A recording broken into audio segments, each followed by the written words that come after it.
Most presenters, when they try to create a slide on the percentage completion of their various projects, end up creating a table like this. This table is not just boring, but is also difficult for your audience to visualize the information. Today in this video, I'll show you how to create this kind of a nice looking progress bar, which is totally data driven and therefore is absolutely accurate. And the best part is this is totally editable. For example, if I want to change any of the values, let us say I want to change this value here from 67 to say 54, I can hit enter and you can see that the change reflects immediately. I can hit escape and I can see the updated progress bar. This kind of a chart is extremely easy for anyone to create. I'll show you how to create this from scratch, so let us jump in right away. But before that, I'm Ramgopal from presentationprocess.com. The table with chart that you saw earlier was actually created in Excel, and then I embedded this table onto PowerPoint slide.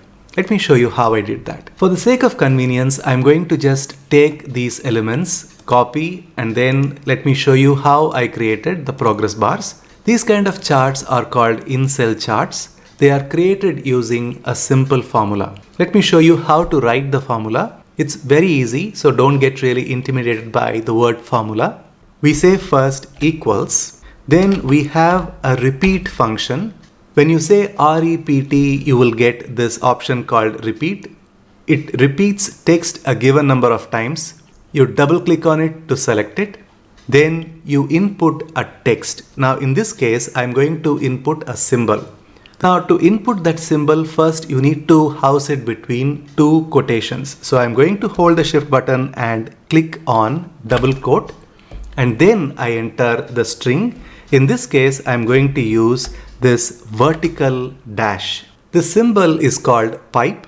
You can find that on your keyboard in different places depending on the kind of keyboard you use. In some places it is somewhere over here right next to the double quotes. In some keyboards it is to the left of the backspace, and in some computers it is right below the backspace key, but it is always seen along with the backslash. So you need to hold the shift key while you hit the backslash to get the pipe symbol.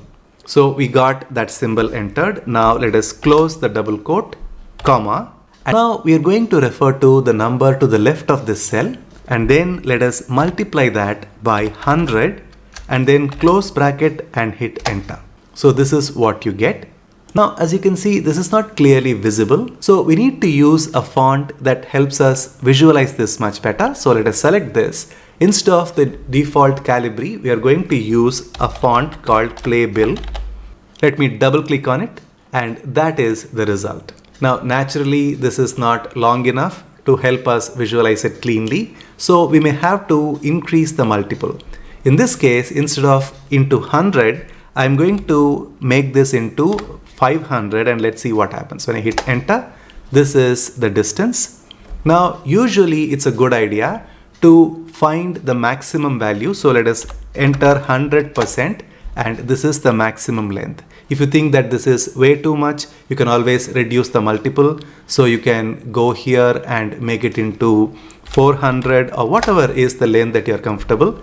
And let us double click on this space between these two, and that will allow us to expand this.